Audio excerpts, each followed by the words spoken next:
Hey mamas, you're listening to the Balanced Working Mama podcast, the only podcast teaching you how to balance your work, motherhood, and wellness.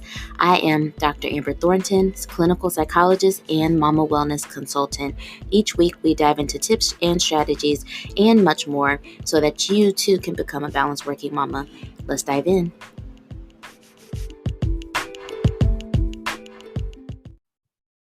Oh my gosh, Tamika. Yeah. Wow. I want to thank you for sharing this because I know this can't be easy. And I know that it just took a lot of bravery and courage for you. And I'm just honored to witness it. I don't know. I think what I'm feeling is I just feel how heavy this has been for you, but I'm also so proud of you. And I know I've said this before, I'm just so proud of, what you've been able to do in terms of moving forward in a way that feels more healthy for you and your daughter, but also even just you making this decision to talk about this today. I know so many women need to hear this. And honestly, even for me, it's just enlightening and making me think, full transparency. I like this topic, but also it heals something in me because my mother went through very similar experiences that you're speaking to. And so me even just kind of hearing women talk about this and knowing that we are working together to make changes for other women, it's healing for the women who are listening. It's healing for our mothers who went through it and did not have support or help like this. And so I just really wanted to just stop and just say thank you. And, I think another thing, what you just said really stood out to me is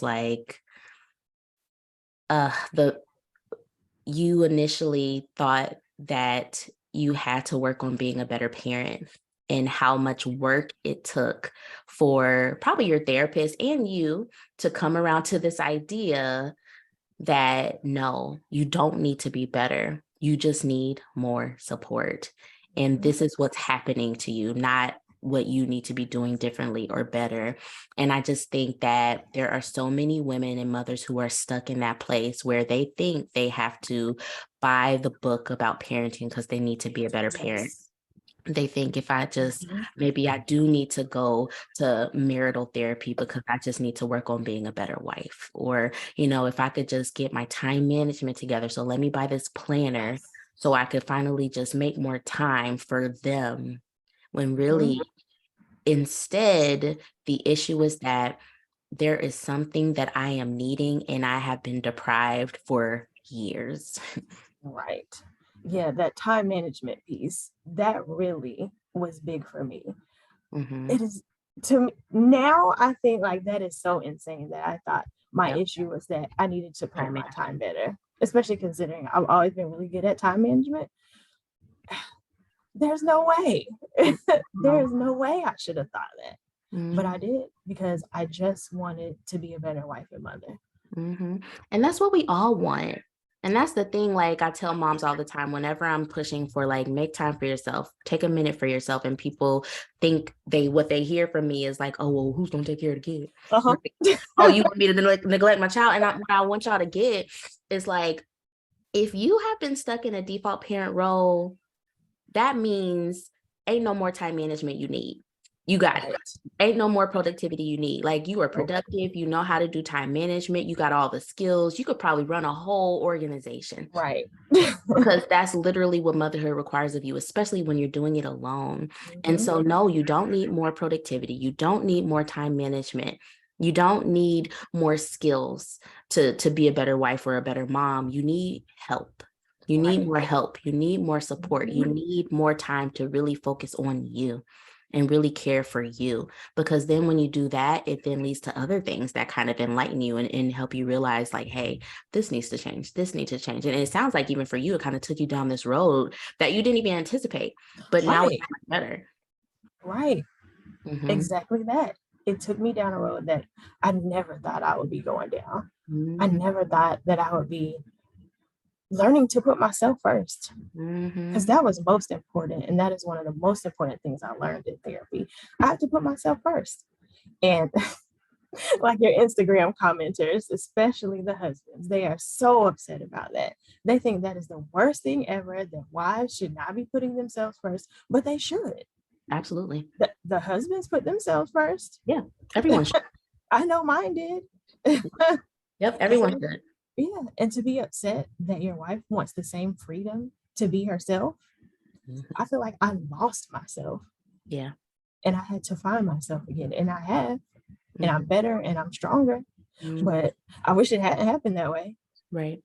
Right. So I want to shift gears a little bit because in all this conversation, we haven't even really touched on like your daughter. And I know that probably is like, ooh, it's hard to talk about our babies when we're talking about all this, but I want to know during this time, what was your relationship like with her, like during all of this happening? It wasn't a deep relationship. It Mm, wasn't the relationship I would have wanted to have with my child. She was just another problem I had to solve. She mm, was something that I had to figure out. She was not someone, something that yeah. I had to take care of, like a pet almost, not a person that I connected with. Hmm. And I was definitely not practicing gentle parenting, even as her being like an infant and a toddler. And even my mom called me up on that. She's like, sometimes you're kind of mean to her. And I had to really think about that. But, when I was in a miserable marriage, I didn't have the energy to be a good mom. Right. I didn't have the energy to do the gentle parenting, Hmm. which is so hard because you have to Girl. have you have to really be thoughtful. You really have to have the Hmm. energy. You can't Hmm. really have a lot of things going on mentally to be able to say, okay, I'm going to, my emotions are in check and I'm going to, treat this child like a person. And I couldn't connect with her. Yeah. Yeah, and it makes so much sense because how could you? You Yeah, know, gentle parenting, conscious parenting really does require us to be fully present and fully filled, restored, rejuvenated. And sometimes it's frustrating because like realistically, no mom is, but you're definitely not if you are being abused in an abusive situation, like not having your needs met, then it's just like negative. You're in the negative. Like, right. and how can you parent in that way? And like, how can you see your child? How can you connect? So it makes so much sense that I think what you said is it wasn't a deep connection. She was just there, something Right. to deal with. And that's so honest. And again, I just thank you for being so honest because I think women and moms are afraid to say that. Yeah. We're afraid to say that, and we all have moments like that, but it feels like for you and women who are going through what you're going through, it wasn't just a moment, it was literally the life, Right. right? Like we all will have moments when things are too overwhelming or too busy where it's just like we kind of view our kids as like, oh, just okay, just eat the dinner, like, oh, just go to bed. But that's Right. not what we want, but we definitely don't want that to be like their experience of us Mhm. completely. Right. And that was just every day for me. Hmm. Hmm. Every day. Yeah. How was it talking to her about the decision to Mm. move for divorce? What was that like? She was about 2 at the time. Oh, So she I was young. really, yeah, she was young. So I really struggled to speak to her in an appropriate way. Mhm. And I just kind of told her, daddy hasn't been nice to us. So we have to leave. Yeah. And it was devastating to have to tell her that. And it still is kind of devastating talking through it still. She's 5 now and we still talk about it. But like, I feel like I'm doing a good job because my mom would never be talking to me about this kind of stuff, especially over an extended period of time. By now, she would have been like, all right, get over it. But Mhm. uh, the funny thing is, like, after we left, I stayed with my dad for about 3 weeks until I Mhm. found a place for us to live. And she just blossomed over that time. And I realized that Oh my how God. her father was treating me deeply affected her. Oh my God. And he was just so neglectful towards her and us staying with my dad and him kind of showing us what care is. It's been amazing. Wow. Tamika, we got too much. Oh, okay. More. The thing that's coming up for me is just like, well, first of all, you are doing an amazing job. Like, I know you know it because one thing about you I love, and you've done this in the community. Like, you always will acknowledge, like, you've come a long way and you were doing it. Like, you were doing it, and I believe that most days for you, you know it. But if you're ever doubting it, just know like you're doing such a good job. You really are.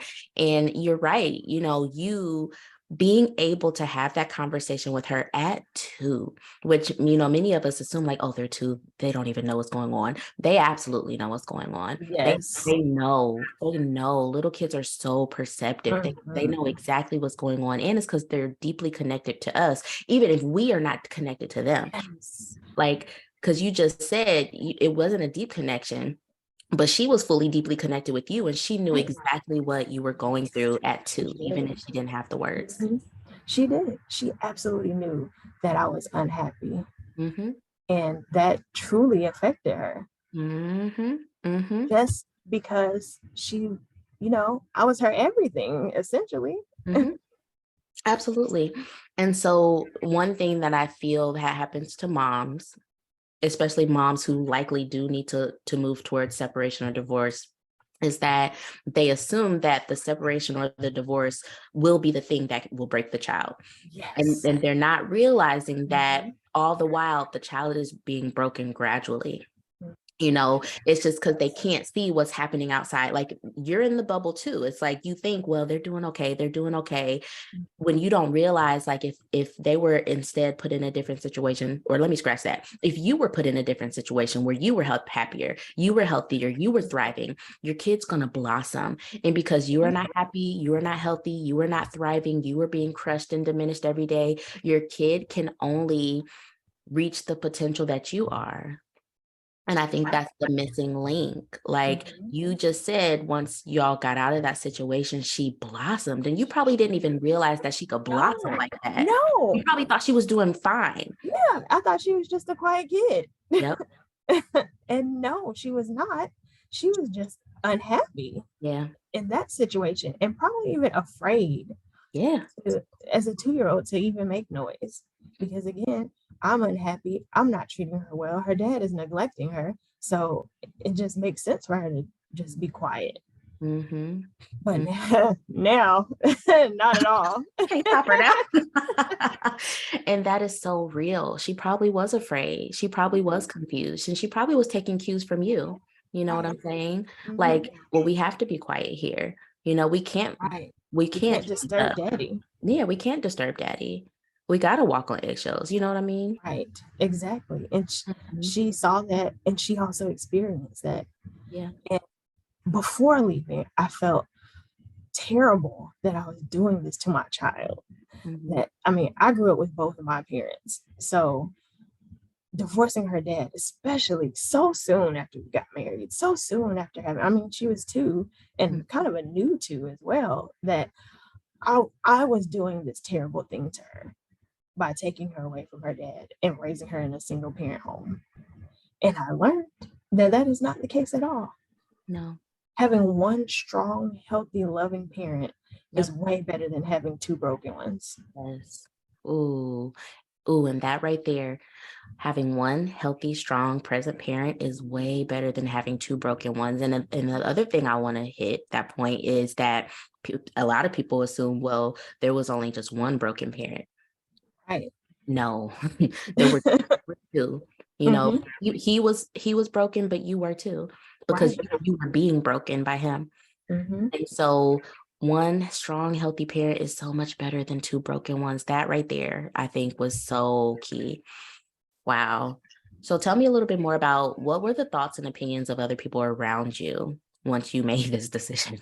Oh my gosh. So my friends and family were so shocked because they really loved my ex-husband and they had no idea what was going on. Yeah. Because I wasn't telling anyone about my home life. One, it was embarrassing that this was happening to me, or that, in the beginning, thinking that I'm a terrible wife. I'm doing such a horrible job at this. I can't tell anybody that I'm a terrible wife and a terrible mother. I've always been like the smart girl, the strong girl, the one who could do everything. And, I felt like such a failure. How could I, the one who has never been manipulated, who has never been abused in a relationship, marry someone who is doing that to me? Right. But I was so surprised after telling my family and my closest friends what was going on. They really supported my decision and kind of gave me a pat on the back for not waiting. Because I think a lot of us do that. We wait for things to get better. We think that if we have sunk so much into this relationship that if we leave, we have lost all that effort. And sure, that is true. But do you want to continue putting more effort into something that's not working? Right. Absolutely not. No. I think so many of the relationships, the marriages that we millennial people tend to model ours on, or what we want, is like our grandparents, like some of our parents, our grandparents, the marriages that lasted like 30, 40, 50 years, right? We look up to that. We want that. But then I think many of us are starting to realize that like those marriages were filled with toxicity, abuse, neglect. And we're starting to really peel back those layers and realizing like, damn, maybe we didn't want that. Like we want this, we want what's on the surface. We want, the celebration of like, made it another 10 years. But like I'm just imagining all the bullshit that those women probably had to go through for years. So much. I think about my grandmother who was married to my grandfather for, 60 years before he died. And after he died, it was like she was freed. Yeah. And I didn't know that. Of course, being a grandchild, I never saw the hard times. I wasn't alive for the hard times. My dad and his siblings saw some of them, but that was normal at that time. And just seeing my grandma, she's 91 now, and you wouldn't know it. Wow. She's so healthy and happy and just glad to be here. And I don't remember her being that way when I was a child. I remember her being mean and bitter. Yeah. And growing older and realizing that's not necessarily who she is. That's who she became because of what she dealt with my grandfather. Oh my gosh. Right. That's so real. And the other thing before I move on to the next question, again, something else floating around on the internet. I know Miss Michelle Obama recently said we gotta be okay with long-standing moments of, what did she say? Long-standing moments of like discontentment, discomfort. Yes. Long periods of discomfort in a relationship. Ma'am, absolutely not. Girlfriend, honey. And look, and me, I'm still trying to process that. And I gosh, y'all know how much we respect our forever first lady. Yes. But I still cannot fully accept and receive that comment, just because like I wish that she would have taken more consideration, or maybe it's just because me on this side who work and talk to moms dealing with bullshit every single day, I can easily see how that comment is misperceived to have people who maybe like you years ago, or like who's in that current situation, that leads them to think, well, I gotta just stick it out. I got to hold on. I got to just keep going, because Michelle Obama said that I have to be okay with years of longstanding discomfort. But the funny thing is, how many of us have a Barack? None of us. No, exactly. None of us. And yet that I think has the potential to be so great professionally and personally, because it seems like they have a pretty good marriage right now. Yeah. And they're enjoying, I guess, some sort of retirement maybe, but I don't think that could be the story for a lot of us. No. Stick it out and then be rewarded for that. Most of the time you're punished for that. Yep. Punished in ways that you don't even realize it until you have the courage to really move into the darkness to do something different. Right. And see that there's all this light on the other side. Exactly. That is what I have learned. And I want other moms to learn that as well. That more of us are like me and not like Michelle Obama. Thank you. More of us are like me, like you, and very few like Michelle Obama. And I would even argue, and I think I said this online too, I would even argue that Michelle didn't get all that she deserved. You know, she probably gave a little too much. She sacrificed too much.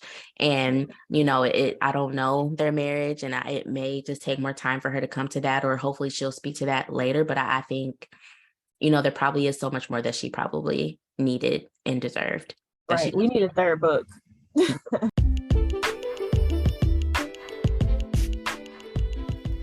Hey, Mama. Thank you for listening to the Balanced Working Mama podcast. If you love this podcast, please be sure to rate it and share it with another mama that you know. And don't forget to follow me and Balanced Working Mama on Instagram. I'll talk to you soon.